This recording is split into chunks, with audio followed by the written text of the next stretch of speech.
चलिए, इस वक्त की खबर यह है कि नई असेंबली में आशुतोष कांग्रेस पार्टी मुक्त हो गई है। कांग्रेस मुक्त ये नई असेंबली है क्योंकि शून्य पर कांग्रेस पार्टी आ गई है। रागिनी जी कुछ कहना चाहेंगी? शून्य पर सदर बाजार में तीसरे नंबर पे है आपके chief ministerial candidate Ajay Maken. देखिए, मैं तो ये कहना चाहूँगी कि नाउमीद नहीं दिल नाकाम ही तो है, लंबी है गम की शाम मगर शाम ही तो है। निराशाजनक है। आप देख रहे हैं, मैं इस वक्त तो कुछ बहुत ज़्यादा कहने की स्थिति में भी अपने आप को महसूस नहीं कर रही हूँ। एक नई तरह से सोचने की कांग्रेस पार्टी को ज़रूरत पड़ेगी, क्योंकि इतनी बड़ी अगर जनता की विमुखता है तो सच में कहीं ना कहीं कमियां गलतियां रही होंगी। उस पर ज़रूर हम लोग आकलन करेंगे और आगे मुस्तैदी के साथ बढ़ेंगे। और हमारा इतिहास भी कुछ ऐसा है कि कई ऐसे दौर आए, ख़ासतौर से 77 का दौर था जब ये कहा गया कि कांग्रेस मुक्त ही हो जाएगा भारत और कांग्रेस का वर्चस्व बिल्कुल ख़त्म हो चुका है, शून्य पर पहुंच चुका है। लेकिन उसके बाद भी हम 2-2.5 साल के अंदर ही प्रमुख पार्टी के रूप में पूरे देश में आ पाए। 332 किरण वालिया को सिर्फ 332 वोट मिले हैं जो नई दिल्ली से चुनाव लड़ रही हैं। अजय माकन तीसरे नंबर पर चल रहे हैं।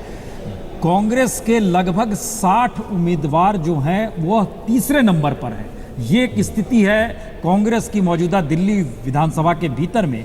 और ये सवाल अब बार बार निकल कर आ रहा है कि क्या वाकई बीजेपी और कांग्रेस की राजनीति एक ऐसे ढर्रे पर चल रही थी जिसमें लग ये रहा था बार बार कि कभी ये सत्ता में आने की उसकी कार्बन कॉपी हो जाती है, कभी ये इसकी कार्बन कॉपी हो जाती है। क्या ये माना जाए? आलोक जी, इसको जरा इसकी संवेदनशीलता समझिए।